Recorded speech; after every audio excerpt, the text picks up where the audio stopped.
আসসালামু আলাইকুম। এটিএন বাংলা সংবাদে সবাইকে স্বাগত জানাচ্ছি মার্জিয়া মিরা। শুরুতেই বিআরবি কেবল সংবাদ শিরোনাম। দ্বিতীয় দফা পৌর নির্বাচনকে সামনে রেখে জমে উঠেছে প্রচারণা। আইনের শাসন প্রতিষ্ঠায় কর্মকর্তাদের দায়িত্ব পালনের নির্দেশ সিইসির।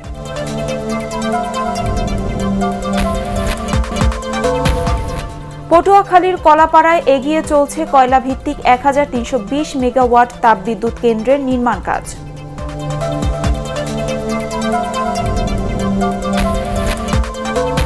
এবং এক যুগে মাথাপিছু আয় বেড়েছে ৩ গুণ, এখনও সামাজিক নিরাপত্তা বেষ্টনীর বাইরে দরিদ্র জনগোষ্ঠীর একাংশ।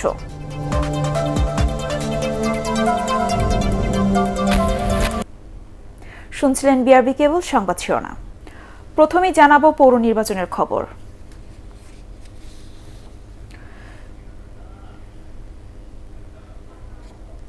দ্বিতীয় দফা পৌরসভা নির্বাচনকে সামনে রেখে দেশের বিভিন্ন স্থানে জমে উঠেছে প্রার্থীদের প্রচারণা।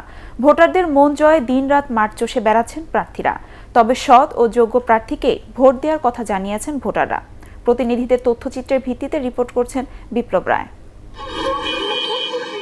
দ্বিতীয় দফা পৌরসভা নির্বাচন অনুষ্ঠিত হবে আগামী ১৬ জানুয়ারি। এ উপলক্ষে নওগাঁ, মেহেরপুর এবং বান্দরবানের পাড়া মহল্লা ছেয়ে গেছে পোস্টার, ব্যানার ও ফেস্টুনে। নওগাঁর নজিরপুরে মেয়র পদে আওয়ামী লীগের রেজাউল কবির চৌধুরী ও বিএনপির আনোয়ার হোসেনের মধ্যে চলছে তীব্র প্রতিদ্বন্দ্বিতা। এছাড়া সেখানে কাউন্সিলর পদে ৩৫ ও সংরক্ষিত মহিলা কাউন্সিলর পদে লড়ছেন ১২ জন প্রার্থী। ভোটাররা বলছেন, প্রথমবার ইভিএমে ভোট দেয়া নিয়ে কিছুটা দুশ্চিন্তা রয়েছে তাদের। রাস্তাঘাট আমাদের উন্নয়নের পথে যেন নিয়ে যায়, তাদেরকে আমরা ভোট দেবো। ভোটের সময় সবাই আসে, কিন্তু ভোট চলে গেলে কেউ আসে না। এই এলাকার উন্নয়নের জন্য আমার বিশ্বাস, নৌকা মার্কায় সবাই ভোট দিবেন। এবারের ভোটটা আমি নিশ্চিত মনে করছি একটা ভালো ভোট হওয়ার সম্ভাবনা আছে। এদিকে মেহেরপুরের গাংনীতে জয়ের ব্যাপারে আশাবাদী আওয়ামী লীগের মেয়র প্রার্থী আহমদ আলী। বিএনপির প্রার্থী আসাদুজ্জামান বাবলুও বলেছেন, সুষ্ঠু নির্বাচন হলে তিনিই বিজয়ী হবেন। তবে স্বতন্ত্র প্রার্থী ও বর্তমান মেয়র আশরাফুল ইসলামের অভিযোগ, তার কর্মীদের ভয়ভীতি দেখানো হচ্ছে। দল যদি ঐক্যবদ্ধভাবে ফিল্ডে নামে, জয়কে কেউ রোধ করতে পারবে না। আমার প্রচার মাইক আগের পরে ভাঙছেন, আমার কর্মীদেরকে রাস্তাঘাটে যেখানে পাচ্ছেন সেখানে মারধর করছেন। অন্যদিকে বান্দরবানের লামায় প্রতিদ্বন্দ্বিতা হবে আওয়ামী লীগ, বিএনপি ও জাতীয় পার্টির মধ্যে। এই পৌরসভায় মোট ভোটার ১৩,০০০-এরও বেশি। শান্তিপূর্ণভাবে ভোট গ্রহণের কথা জানিয়েছেন নির্বাচন কর্মকর্তারা। সার্বিকভাবে আমাদের আইন শৃঙ্খলা পরিস্থিতি ভালো আছে। পুলিশ মোতায়েন করা হবে, র্যাব থাকবে, বিজিবি থাকবে, আনসার থাকবে। কেন্দ্রের ভেতরে ও বাইরে পর্যাপ্ত নিরাপত্তা দেওয়া হলে নির্বিঘ্নে ভোট দেওয়া সম্ভব বলে জানিয়েছেন ভোটাররা। বিপ্লব রায়, এটিএন বাংলা। ব্যক্তি স্বার্থ নয়, আইনের শাসন প্রতিষ্ঠায় নির্বাচনে কর্মকর্তাদের দায়িত্ব পালনের নির্দেশ দিয়েছেন প্রধান নির্বাচন কমিশনার KM নূর হুদা। সাভার পৌরসভা নির্বাচন উপলক্ষে আইন শৃঙ্খলা বাহিনীর সভায় তিনি এই নির্দেশ দেন। তিনি বলেন, ইভিএম এর মাধ্যমে নির্বাচনে সুফল পাওয়া গেছে। এই পদ্ধতি নিয়ে যেন প্রশ্ন না উঠে সে বিষয়ে নির্বাচনী কর্মকর্তাদের সজাগ থাকার তাগিদ দেন সিইসি। ইভিএম একটি নতুন প্রযুক্তি এবং এই প্রযুক্তির মাধ্যমে এতদিন যে আমরা নির্বাচন পরিচালনা করেছি তাতে আমরা সুফল অর্জন করেছি বলে দাবি করতে পারি। ভবিষ্যতে নির্বাচনের যে ম্যানুয়াল পদ্ধতিতে যে নির্বাচনের ঝামেলা, এটা থেকে বেরিয়ে আসার চেষ্টা করে যাচ্ছি আমরা, এবং কোনো রকমেই যেন ইভিএম নির্বাচন প্রশ্নবিদ্ধ না হয় সে ব্যাপারে আপনাদের দায়িত্ব এবং আপনাদের আন্তরিকতা, আপনাদের সহযোগিতা ছাড়া আমাদের নির্বাচন কমিশন পক্ষে এই দায়িত্ব পালন করা সম্ভব হবে না। দর্শক, এই মুহূর্তে সাভার উপজেলা পরিষদ কমপ্লেক্সে আছেন আমাদের সহকর্মী একরামুল হক সায়েম। আমরা এখন সরাসরি চলে যাচ্ছি তার কাছে। সায়েম, পৌর নির্বাচন নিয়ে আরো কি বলেছেন সিইসি?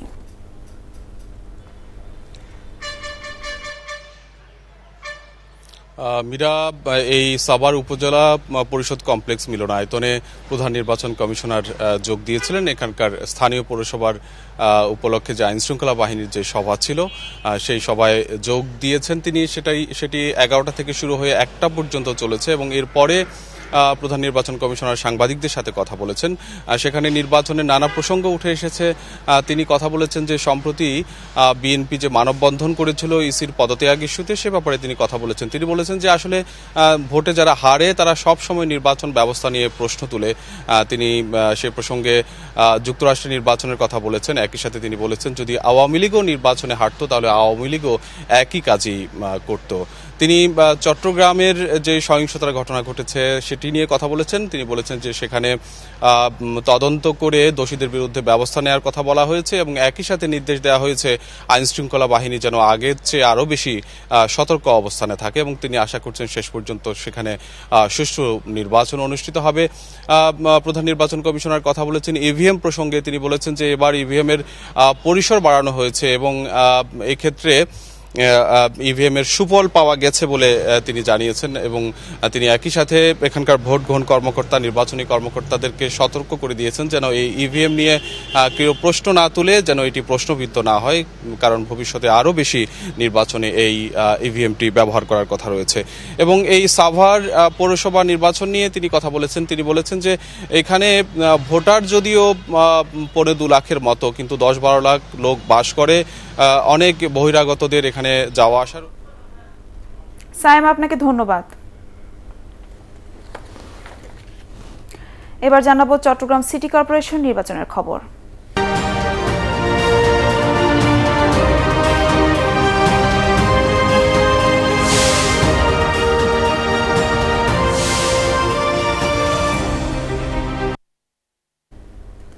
জমে উঠেছে চট্টগ্রাম সিটি কর্পোরেশন নির্বাচনের প্রচারণা। ভোটারদের কাছে বিভিন্ন প্রতিশ্রুতি দিয়ে ব্যস্ত সময় পার করছেন মেয়র ও কাউন্সিলর প্রার্থীরা। মঙ্গলবার নগরীর বহদ্দারহাট সজন সুপারমার্কেট এলাকায় জনসংযোগ করেন আওয়ামী লীগের মেয়র প্রার্থী রেজাউল করিম চৌধুরী। নির্বাচিত হলে চট্টগ্রামে ব্যবসা বান্ধব পরিবেশ গড়ে তোলার প্রতিশ্রুতি দেন তিনি। অন্যদিকে সুবিধা বঞ্চিত শিশুদের জন্য কারিগরি শিক্ষা ব্যবস্থা নিশ্চিত করার আশ্বাস দিয়ে ভোটারদের দ্বারে দ্বারে যান বিএনপি প্রার্থী ডাক্তার শাহাদাত হোসেন। করোনা মহামারীর মধ্যেও সরকারের লুটপাট বন্ধ নেই অভিযোগ করে বিএনপি মহাসচিব মির্জা ফখরুল ইসলাম আলমগীর বলেছেন, দুর্নীতির জন্য $2 ভ্যাকসিন $5 কেনা হচ্ছে। বিএনপির ভারপ্রাপ্ত চেয়ারম্যান তারেক রহমানের বিরুদ্ধে গ্রেফতারি পরোয়ানা জারির প্রতিবাদে জাতীয় প্রেস ক্লাবের সামনে আয়োজিত মানববন্ধনে তিনি কথা বলেন। সরকার পতনের এক দফা আন্দোলনের জন্য জনগণ প্রস্তুত দাবি করে বিএনপি নেতারা বলেন, সব গণতান্ত্রিক শক্তিকে এক করে এখন রাজপথে নামতে হবে। মির্জা ফখরুলের ভাষায় জিয়া পরিবারকে রাজনীতি থেকে সরিয়ে দিতে সাজানো মামলায় সাজা দেয়া হচ্ছে। এই মহামারীতে আপনারা লুটপাট বন্ধ করেন, আরো কি করে লুটপাট করবেন? এখন ভ্যাকসিন আমদানির মধ্য দিয়ে সেই লুটপাটের ষড়যন্ত্র করছে এই সরকার। এর গণবিরোধী সরকার। এই সরকার জনগণের বিরুদ্ধে অবস্থান নিয়েছে।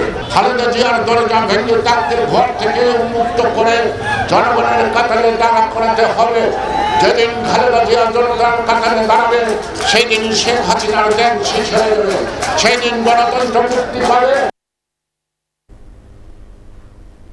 আওয়ামী লীগের স্থানীয় সরকার জনপ্রতিনিধি মনোনয়ন বোর্ডের সভা অনুষ্ঠিত হবে বিকেলে 4টায় গণভবনে এই বৈঠক অনুষ্ঠিত হবে। এতে সভাপতিত্ব করবেন দলের মনোনয়ন বোর্ডের সভাপতি ও প্রধানমন্ত্রী শেখ হাসিনা।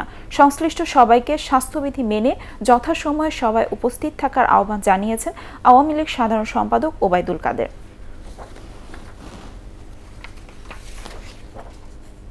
পটুয়াখালীর কলাপাড়ায় এগিয়ে চলছে আরও একটি 1320 মেগাওয়াটের তাপবিদ্যুৎ কেন্দ্রের কাজ। করোনা মহামারীর কারণে কিছুটা পিছিয়ে গেল নির্ধারিত সময়ে কাজ শেষ হবে বলে জানিয়েছেন প্রকল্প পরিচালক তৌফিক ইসলাম।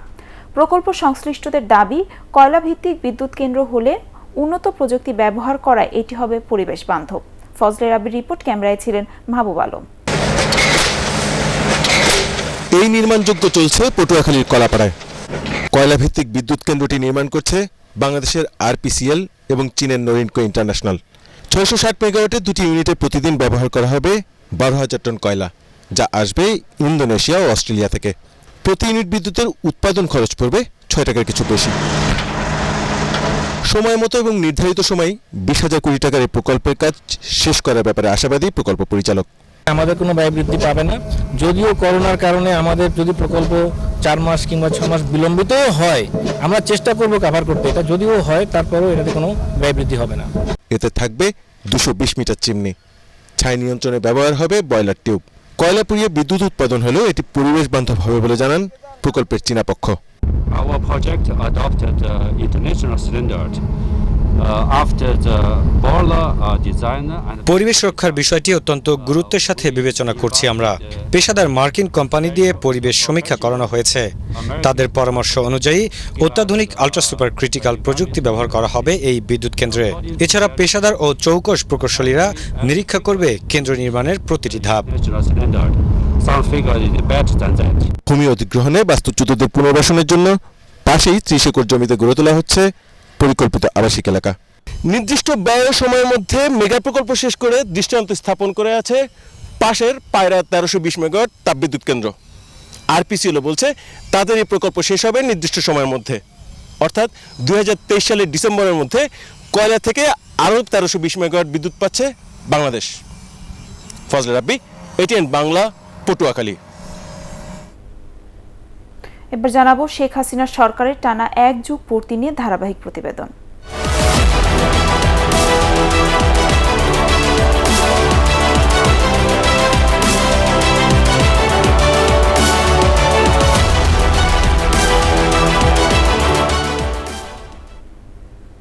খাদ্য উৎপাদনে এখন স্বয়ংসম্পূর্ণ বাংলাদেশ। 12 বছরে খাদ্যশস্যের উৎপাদন বেড়েছে 1,30,00,000 টন। স্থানীয় চাহিদা মিটিয়ে যা বিদেশেও রপ্তানি হচ্ছে। আর এক যুগে মাথাপিছু আয় 3 গুণ বেড়ে দাঁড়িয়েছে 2064 মার্কিন ডলার। বরাদ্দ বেড়েছে সামাজিক নিরাপত্তা বেষ্টনীতেও। তবে পিছিয়ে পড়া দরিদ্র জনগোষ্ঠীর একাংশ এখনও সামাজিক নিরাপত্তা বেষ্টনীর বাইরে। শাফর আলমের report.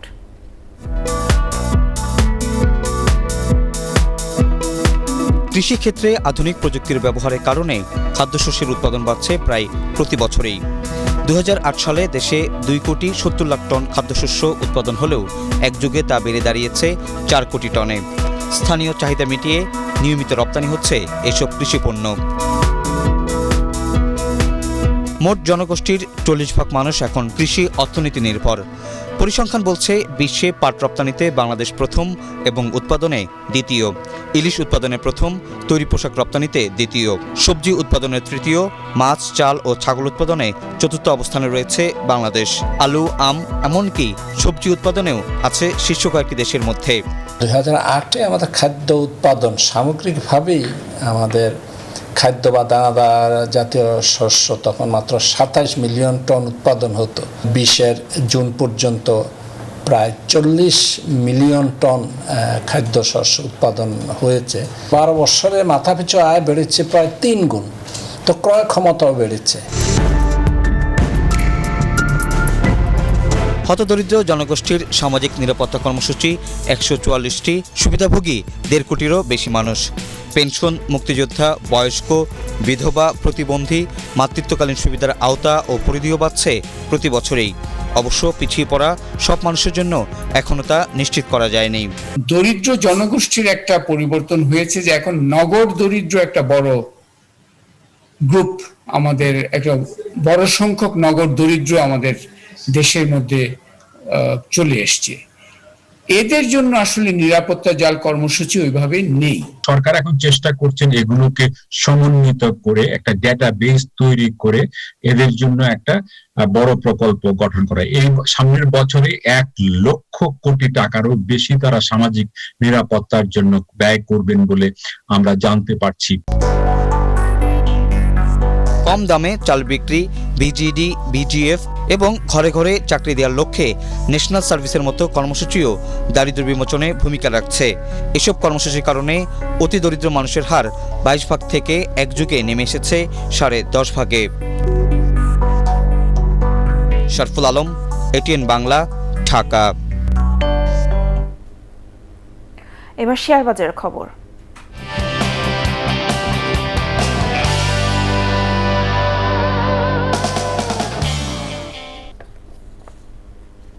Advent Pharma, Kattali textile, ML dyeing এবং Rangpur dairy food and products লিমিটেডের লভ্যাংশের বোনাস শেয়ার বিনিয়োগকারীদের বিও হিসাবে পাঠানো হয়েছে। সমাপ্ত অর্থ বছরের জন্য Advent Pharma 10%, Kattali textile 8%, ML dyeing 5% এবং রংপুর ডেইরি 2% স্টক ডিভিডেন্ড ঘোষণা করে। এবার আল আরাফা ইসলামী ব্যাংক অর্থ সংবাদ।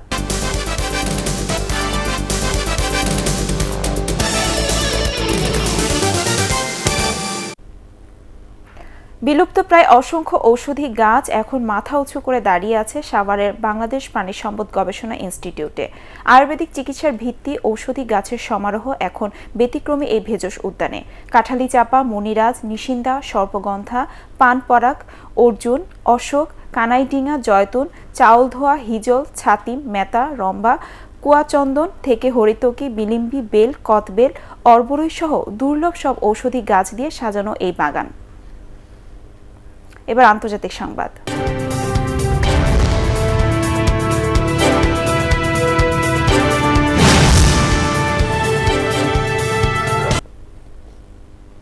মার্কিন প্রেসিডেন্ট ডোনাল্ড ট্রাম্পকে অভিশংসনের প্রস্তাব পাশ করেছে প্রতিনিধি পরিষদ।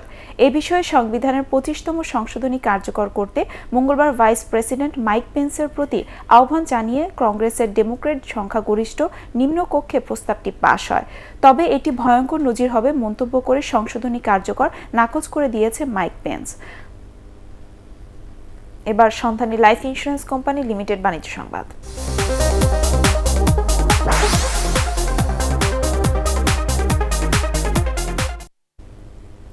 খাগড়াছড়ির পাহাড়ে পাহাড়ে শোভা পাচ্ছে ছোট আকারের কমলা। কৃষি গবেষণা ইনস্টিটিউট উদ্ভাবিত এই কমলা বাড়ি কমলা 2 নামে পরিচিত। পাহাড়ের মাটি এবং জলবায়ু এই কমলা চাষের উপযোগী হওয়ায় ভালো ফলন পেয়েছেন তারা। বর্তমানে শুধু কৃষি গবেষণা কেন্দ্রেই নয়, কৃষকের মাঠেও শোভা পাচ্ছে বাড়ি কমলা 2। এবার পার্টেক্স খেলার খবর।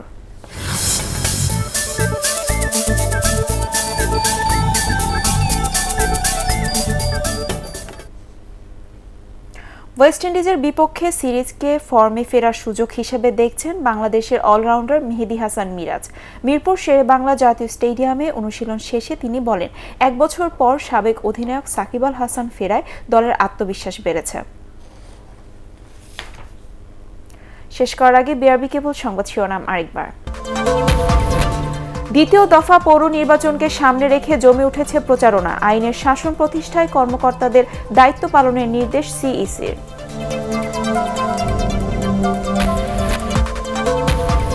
পটুয়াখালীর কলাপাড়ায় এগিয়ে চলছে কয়লাভিত্তিক 1320 মেগাওয়াট তাপবিদ্যুৎ কেন্দ্রের নির্মাণ কাজ।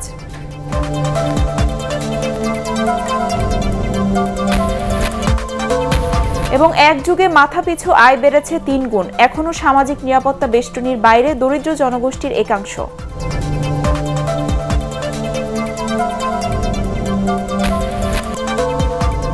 পরবর্তী সংবাদ দেখার আমন্ত্রণ জানিয়ে এখনকার মতো শেষ করছি। করোনা ভাইরাস থেকে নিজেকে সুরক্ষিত রাখতে মাস্ক পর, বারবার হাত পরিষ্কার করুন। এটিএন বাংলা সংবাদ ইউটিউবে দেখতে ব্রাউজ করুন youtube/ATN বাংলা নিউজ। ধন্যবাদ সবাইকে।